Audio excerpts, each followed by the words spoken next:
Which Jedi will Grogu reach on Tython?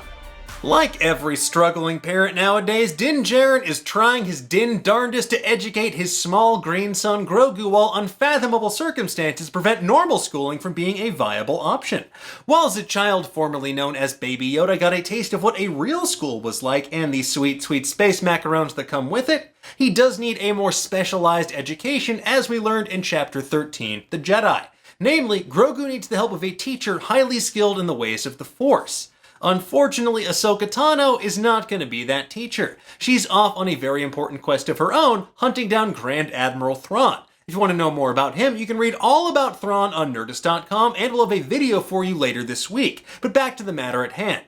Ahsoka tells the Mando to take his little green ward to the planet Tython, which you may recall from the Dr. Aphra comics. As Ahsoka tells them, there you will find the ancient ruins of a temple that has a strong connection to the Force. Place Grogu on the Seeing Stone at the top of the mountain, and once there, Grogu must decide his own path.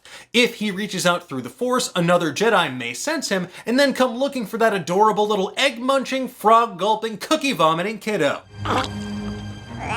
But which Jedi could be the one to pick up the proverbial Force phone? Well, we've got some theories, and if we're right about them, well, that could be considered a spoiler. So if you're worried about that kind of thing, take a page out of Grogu's playbook and take a nap until this is all over. It's time to say goodbye. Okay, so who could Grogu possibly connect to once he's atop the Seeing Stone on Tython? Now, presumably it's going to be a Jedi because that's supposedly one of the locations of the very first Jedi temples, but we're also presuming that it's going to be a character we've met before, given the Mandalorian's proclivity for bringing in fan-favorite characters. Now, that said, it could be someone brand new or super obscure, but here are our best guesses. Cal Kestis. That's right, the star of Star Wars Jedi Fallen Order, as played by Cameron Monaghan, could be the one to answer Grogu's call. Not only did Cal achieve the rank of Jedi Knight and escape the Empire's clutches, but like Jocasta knew, he helped prevent the Empire from obtaining a list of Force-sensitive children. It stands to reason he could rise to the occasion once more to help another Force-sensitive child like Grogu during his time of need. Ezra Bridger. Look, you can't just have Ahsoka casually name-drop Grand Admiral Thrawn without making Star Wars fans wonder about Ezra Bridger as well.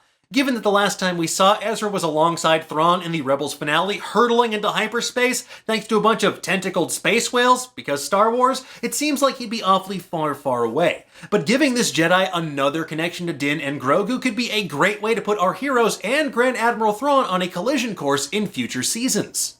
Qui-Gon Jinn. Now you might be raising an eyebrow at this one, but it's only fitting that reaching out to powers beyond our understanding in the ruins of an ancient temple might bring us face to face with the ghost of a fallen Jedi. And who better to help us understand a Force-sensitive child with a high M count than the man with a very particular set of skills who introduced us to midichlorians way back when, especially one who was the very first Jedi to learn the secret of appearing as a Force ghost.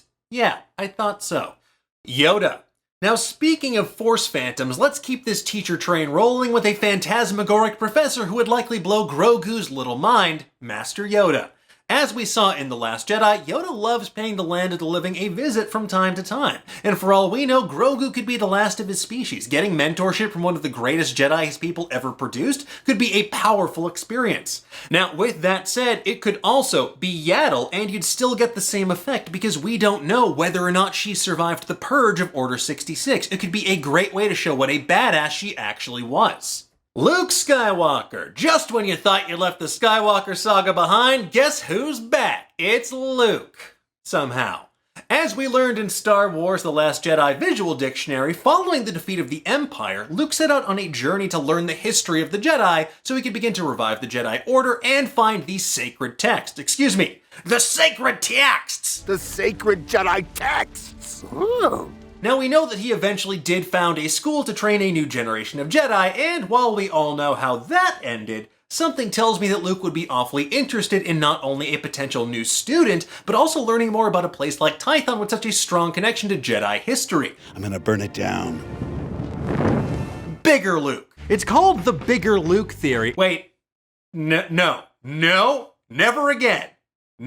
Moving on. Quinlan Voss. a major dark horse contender, but considering that Quinlan Vos survived not only succumbing to the dark side, but Order 66 as well, means that he could be the perfect person to help young Grogu learn that sometimes you can't force choke all your problems away. No, stop! Most of them, but probably not all of them. Well, that's your opinion, man. And those are our best guesses for which Force user young Grogu could reach out to on Tython. Of course, we could be wrong. Maybe he'll accidentally dial up a dark side user. Who knows? We'll just have to wait and see what happens on a future episode of The Mandalorian.